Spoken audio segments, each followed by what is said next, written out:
Nggak pakai video ya. Saya cuma menampilkan sebentar aja buat perkenalan. Saya Putu Sanayustantara dari farmasi.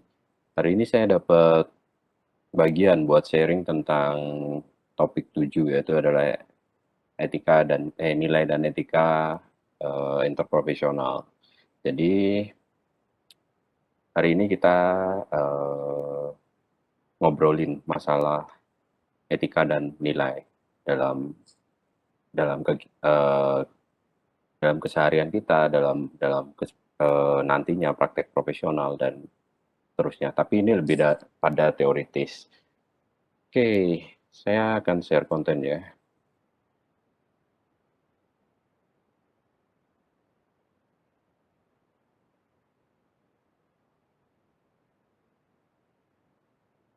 Oke, apakah sudah bisa dilihat?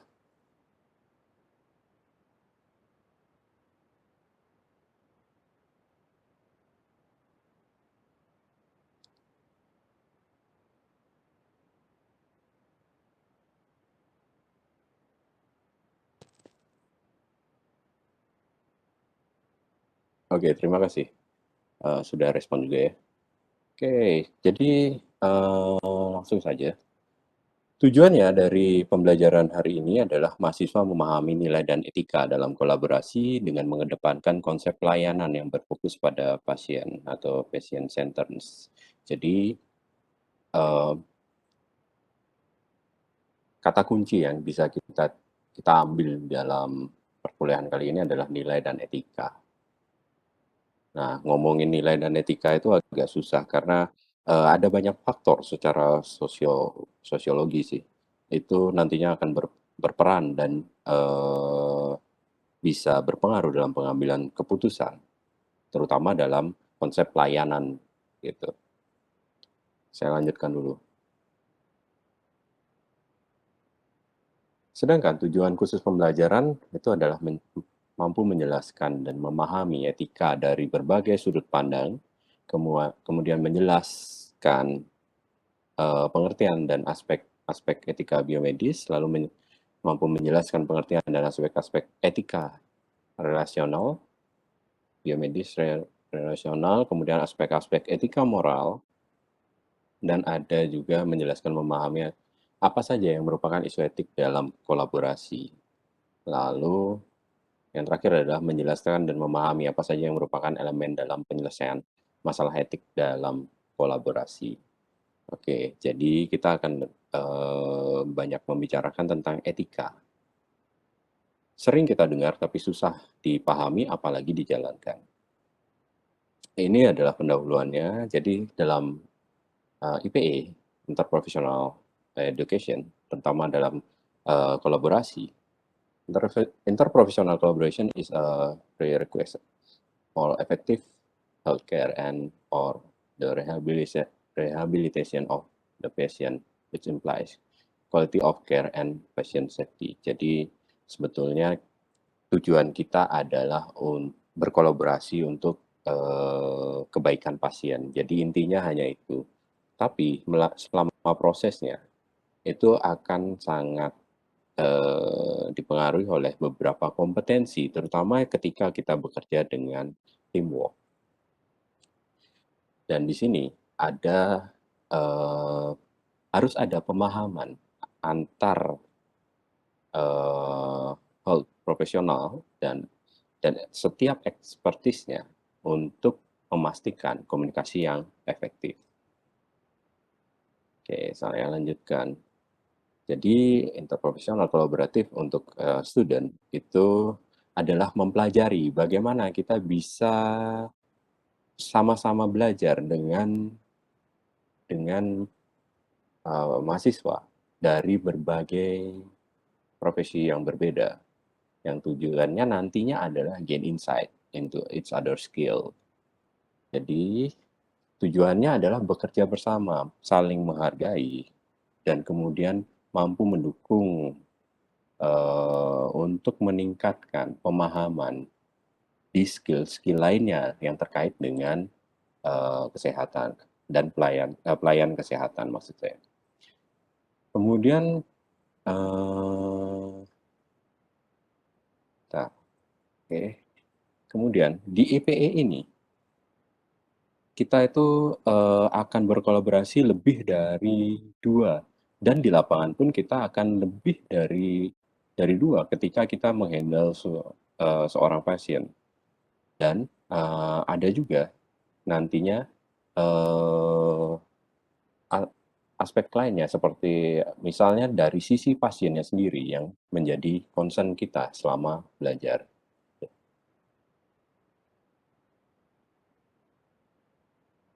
Lalu apa yang dibutuhkan untuk kolaborasi tersebut?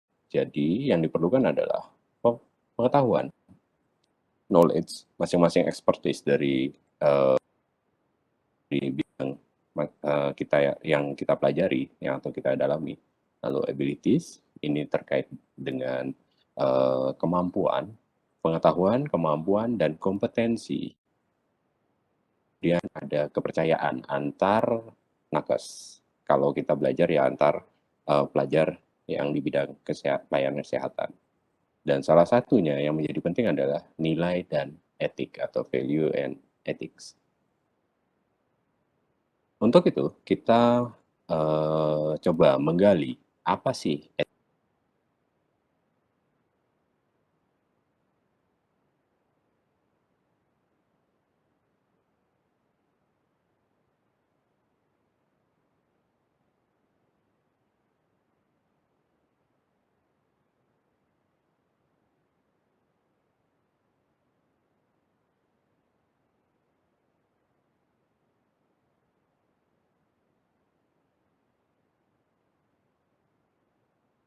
yang baik.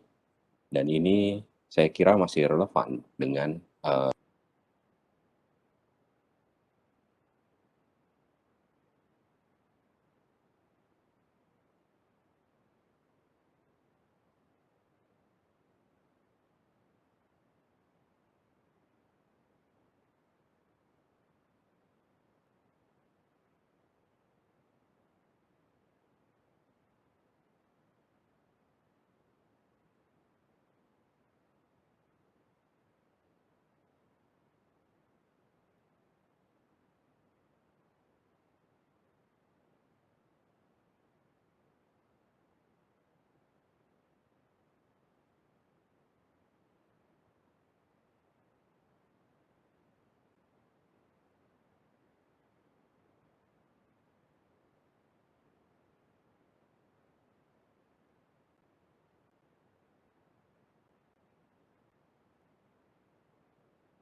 mengakui sebuah yang disebut baik itu umumnya adalah sebuah kesepakatan dari kehidupan sosial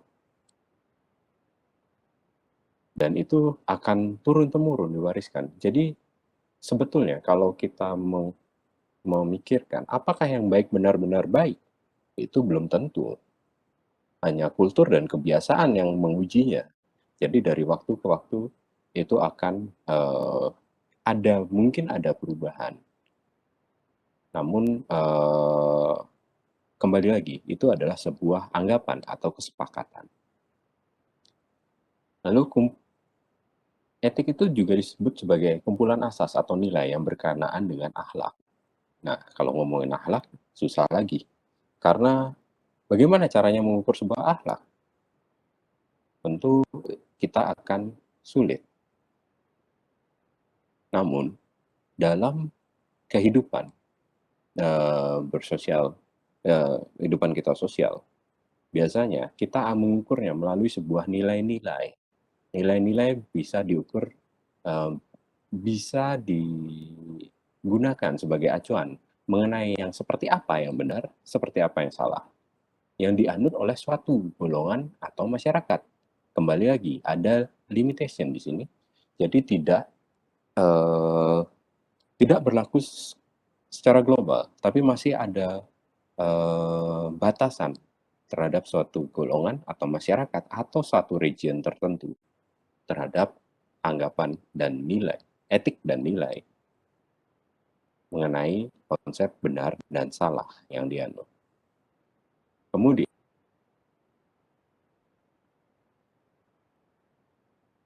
hal yang penting yang berguna bagi kemanusiaan, suatu yang menyempurnakan manusia sesuai dengan hakikatnya. Dan ini bisa dilihat melalui sudut pandang yang kembali tergantung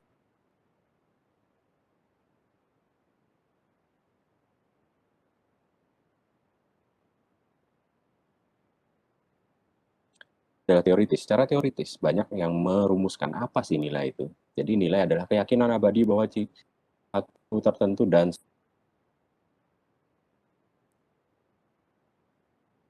tapi intinya nilai itu adalah sangat bervariasi, sangat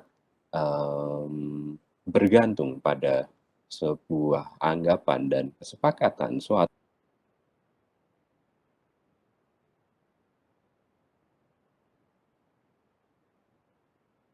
kita mudahkan penjelasannya.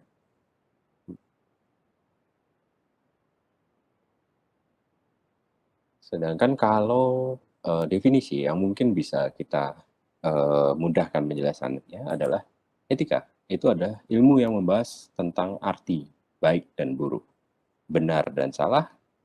Kemudian manusia menggunakan akal dan hati nuraninya untuk mencapai tujuan hidup yang baik dan benar sesuai dengan tujuan yang diinginkan.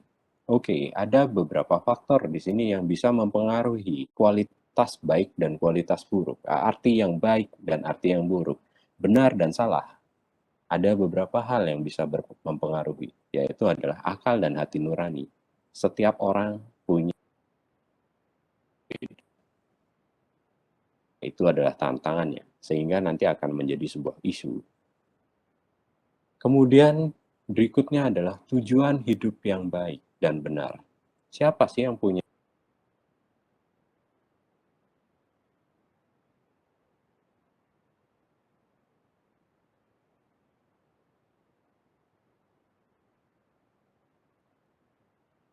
Karena ada tujuan yang diinginkan. Yang membedakan adalah baik dan benar mengikuti apa yang diinginkan sebagai manusia. Itu yang susah. Oke, kita lanjut. Itu adalah konsep dasar tentang etika. Ketika kita berbicara tentang etika profesi, maka itu akan menjadi sebuah konsep atau asas yang nantinya bukan mengatur sih, mendorong, mengencourage kita untuk berperilaku ke arah yang disetujui oleh profesional. Sekumpulan profesional nantinya akan membuat sebuah etik profesi. Etik profesi dapat dikatakan sebagai kumpulan asas atau nilai yang berkaitan dengan akhlak atau perilaku yang penting dan berguna bagi kemanusiaan, yang benar dan salah menurut suatu profesi. Oke. Jadi ketika dalam etika ada sesuatu yang baik dan benar untuk mencapai tujuan yang diinginkan. Ketika kita menuju pada etik profesi, maka yang diacu adalah baik dan benar dan salah menurut suatu profesi, serta berkaitan dengan hak-hak dan kewajiban anggota profesi tersebut sesuai dengan hakikat profesi tersebut. Oke, ini adalah satu profesi. Bagaimana kalau nantinya antar profesi? Etika antar profesi dapat diartikan sebagai kumpulan asas atau nilai yang berkaitan dengan akhlak yang benar dan salah, hak dan kewajiban setiap anggota dalam berinteraksi dengan profesi lainnya. Ini akan menjadi sebuah distraksi dalam kehidupan sosial. Tidak selalu sih, tapi cenderung. Kenapa? Karena etika profesi pasti punya suatu acuan nilai yang luhur tentunya, semuanya luhur. Tapi kemungkinan ada hal yang beririsan dan bisa saja dia itu bertolak belakang atau pendekatannya berbeda. Jadi yang perlu kita dalami adalah etika antar profesi ini. Bagaimana berinteraksi antar profesi.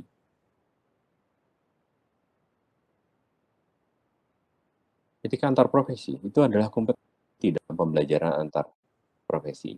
pendidikan antar profesi perlu memberi pemahaman tentang kepada mahasiswa dan calon tenaga kesehatan tentang nilai dan etika profesi kesehatan lain, sehingga dapat mengakui bahwa setiap profesi memiliki nilai etik yang bernilai sama dan penting untuk kepentingan masyarakat dalam melaksanakan pelayanan kesehatan. Jadi, etika antar profesi itu sebaiknya adalah memahami nilai-nilai etika profesi kesehatan lainnya, sehingga dapat saling saling percaya, bisa saling berkomunikasi, bisa mengerti bagaimana konsep atau cara pandang dari masing-masing profesi. Dan kadang-kadang itu secara teknis itu bisa saja berbeda. Kompetensi inti, nilai, dan etik antar profesi. Ini adalah kompetensi inti yang dijabarkan menjadi sebuah nilai-nilai. Artinya adalah acuan yang bisa kita lakukan dalam melaksanakan kolaborasi antar profesi. Jadi sebagai yang pertama di sini adalah mendahulukan kepentingan pasien, ya. Jadi pasien centeredness dan populasi di pusat pelayanan kesehatan interprofesional. Di mana bumi dipijak, di sana langit dijunjung. Jadi bagaimana adatnya, bagaimana tradisinya, bagaimana kebiasaannya, dilihat dulu. Kemudian untuk tujuan kepentingan pasien. Kemudian yang kedua, menghormati martabat dan privasi pasien. Jadi, kolaborasi dan nilai etik tidak hanya berpikir bagaimana kita bisa saling berkolaborasi dan menjaga hubungan baik antar profesi. Tapi yang perlu kita ingatkan adalah menghormati dan menjadikan pasien sebagai senternya. Dan kemudian tetap menjaga kerahasiaan dalam penyampaian perawatan berbasis tim. Oke. Kemudian merangkul keragaman budaya, perbedaan individu yang merupakan ciri pasien, populasi, dan tim kesehatan. Lagi-lagi, yang pertama adalah pasien center ya. Kemudian menghormati budaya unik, nilai-nilai, peran, dan peran atau tanggung jawab, dan keahlian profesi kesehatan lainnya. Baru kita bergeser ke profesi kesehatan lainnya. Bekerja sama dengan mereka yang menerima perawatan, mereka yang memberikan perawatan, distribusi atau mendukung pemberian pencegahan kesehatan. Kemudian mengembangkan hubungan saling percaya dengan pasien, keluarga, anggota tim, dan lainnya. Jadi konsep trust di sini. Kemudian menunjukkan kode etik dan kualitas pelayanan yang berstandar tinggi untuk berkontribusi dalam perawatan berbasis tim. Lalu mengelola dilema etik khusus untuk pasien interprofesional atau populasi berpusat pada situasi perawatan. Jadi ketika ada suatu dilematis, yang pertama dilihat adalah pasiennya, kondisinya seperti apa, kemudian bagaimana situasinya, dan bagaimana situasi di lingkungan tempat perawatan. Baru nantinya kita harus saling mawas diri untuk saling berkolaborasi, apa yang bisa didahulukan, konsep apa tuh, expertise-nya, siapa yang harus mengambil pekerjaan, sehingga nanti dilematis etikanya itu lebih menguntungkan pada sisi si pasien. Berikutnya adalah dengan kejujuran, integritas dalam hubungan dengan pasien, keluarga, dan anggota tim lainnya. Lalu mempertahankan kompetensi dalam profesi sendiri yang tepat dalam lingkungan praktek yang dimaksud. Itu adalah kompetensi. Ini rangkaian kata-kata yang ketika diaplikasikan itu mungkin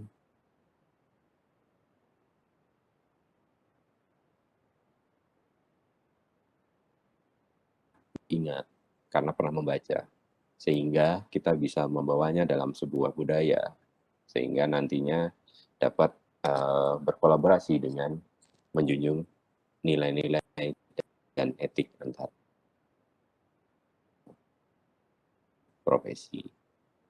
Berikutnya, prinsip nilai-nilai dan etik antar profesi. Prinsipnya adalah mempertahankan iklim saling menghormati dan nilai bersama. Kita semua yakin nilai yang dibuat oleh masing-masing profesi pasti adalah berdasarkan akhlak yang luhur. Namun bagaimana menjalankannya mungkin kita memiliki persepsi berbeda, sehingga mempertahankan kondisi saling menghormati itu harusnya menjadi budaya dalam kolaborasi antar profesi.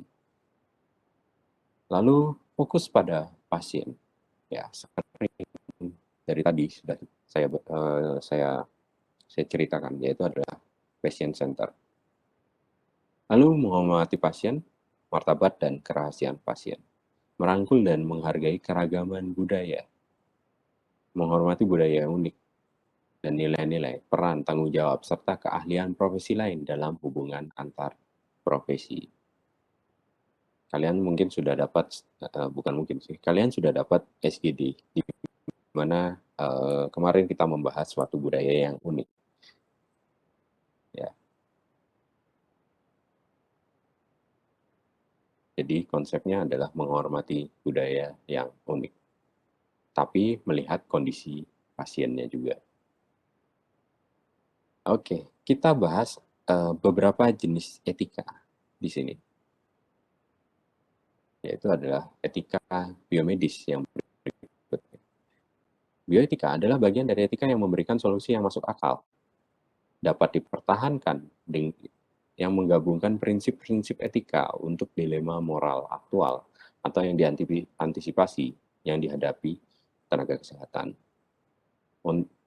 Tujuannya adalah untuk mereduksi ketidakpastian yang terdapat dalam norma-norma guna meningkatkan kemampuan teori dalam memandu masyarakat, sembari mempertahankan komitmen moral dalam norma yang asli. Jadi, ketika ada suatu yang ketidakpastian dalam kondisi biomedis, kita menggunakan pendekatan etika biomedis yang memberikan solusi yang masuk akal dalam kondisi-kondisi yang abu-abu. Misalnya adalah bagaimana penanganan COVID.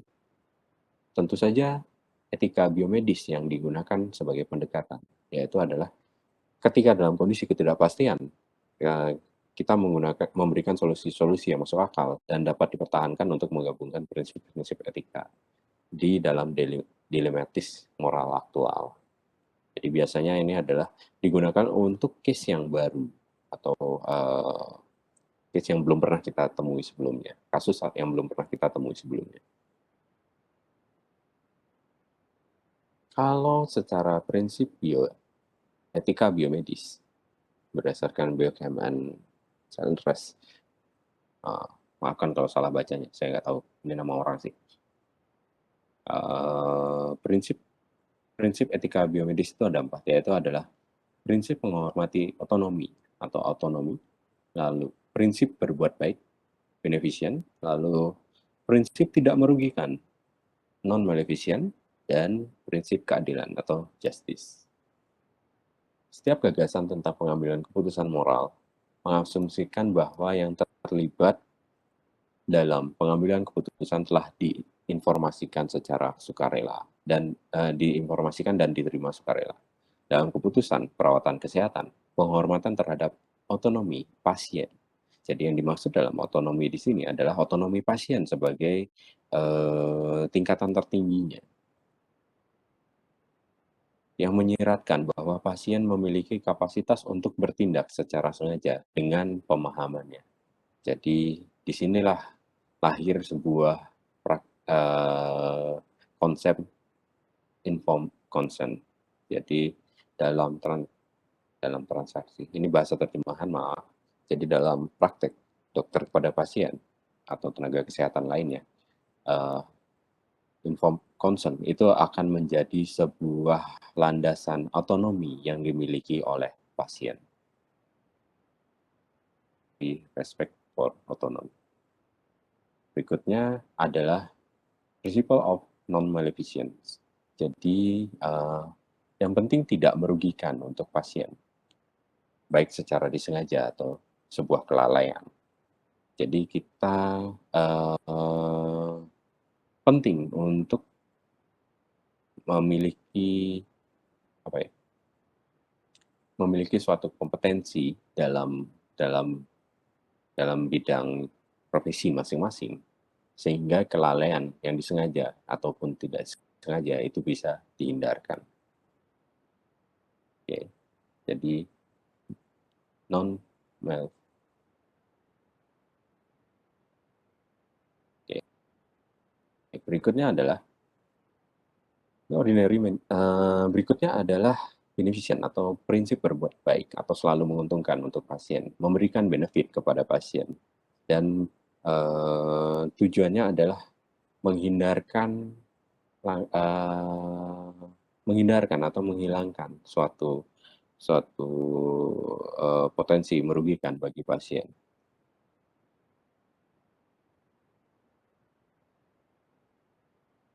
Dan yang terakhir adalah keadilan. Jadi keadilan ini berbasis pada suatu kondisi sosial dan suatu suatu apa ya, suatu aturan yang berlaku di di dan aturan kesehatan yang berlaku di suatu tempat ya. Kemudian konsepnya itu adalah setiap individu dan grup harus memiliki atau mendapatkan benefit dari sebuah tindakan yang kita lakukan dalam profesi. Berikutnya yang ketiga adalah etika relasional. Etika relasional adalah mengemukakan bagaimana berbagai hubungan dalam pelayanan kesehatan yang lebih baik untuk membina pertumbuhan, penyembuhan, dan kesehatan. Ini adalah hubungan di mana para profesional perawatan kesehatan bertindak sesuai dengan pengandaian keberadaan rekannya secara konkret daripada mengeneralisasi hanya berdasarkan satu orang personal. Jadi berpikir secara menyeluruh, secara komprehensif tentang apa yang dipertimbangkan oleh rekan lainnya. Jadi konsepnya adalah bagaimana sebuah kolaborasi itu merangkul semua profesional kesehatan.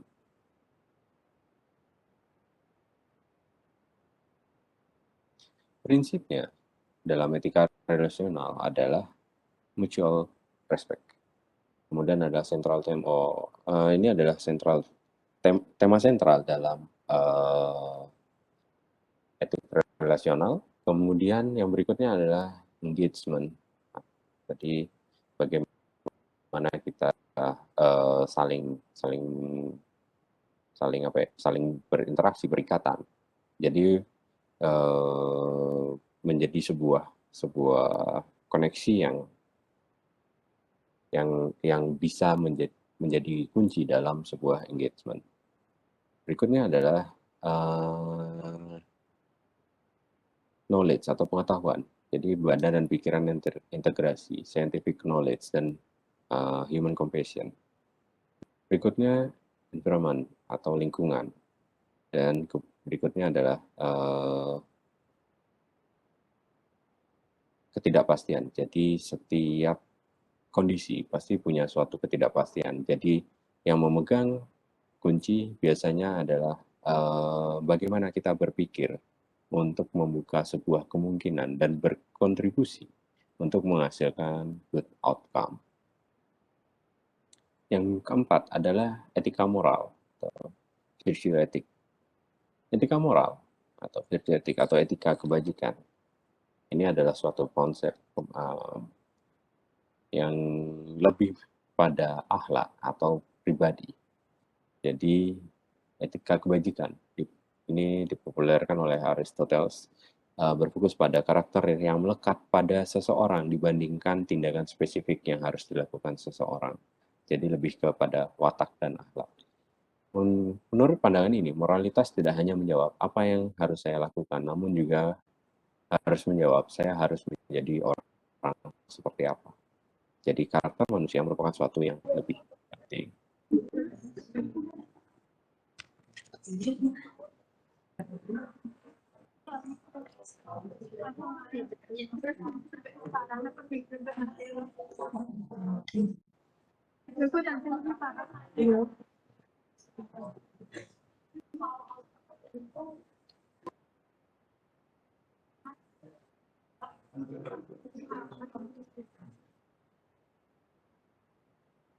Oke.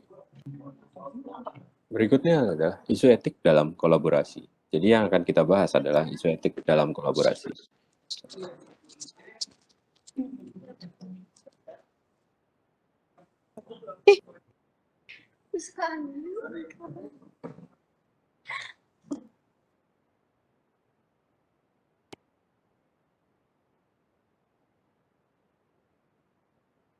Oke. Saya lanjutkan. Isu etik dalam kolaborasi. Jadi apa sih masalah etik yang akan timbul dalam kolaborasi? Ini ada 3 level. Jadi ada level individual, kemudian ada tim, dan ada organisasi. Oke. Jadi berdasarkan ruang lingkup. Anda di sini dibagi lagi menjadi apa sih prinsipnya, bagaimana strukturnya, dan bagaimana prosesnya. Jadi misal saya ambil contoh satu saja ya, karena kalau dijelaskan semua banyak. Dan mungkin saya nggak punya contoh sebanyak ini untuk menjelaskan semuanya. Misalnya prinsip dalam sebuah tim, misalnya, yang perlu digunakan sebagai prinsip adalah promote respect, kemudian berkata jujur, kemudian berlaku baik, dan keadilan, konsep keadilan dalam hubungan tim. Kemudian komunikasi, itu dalam keberadaan suatu masalah. Lalu tiap personel dalam sebuah tim harus menanamkan konsep perbedaan nilai-nilai yang dimiliki, perbedaan metode, perbedaan kontribusi dalam sebuah tim. Jadi kita dari awal sudah harus paham bahwa kita memang punya job desk berbeda, metodologi berbeda, kemudian kontribusinya juga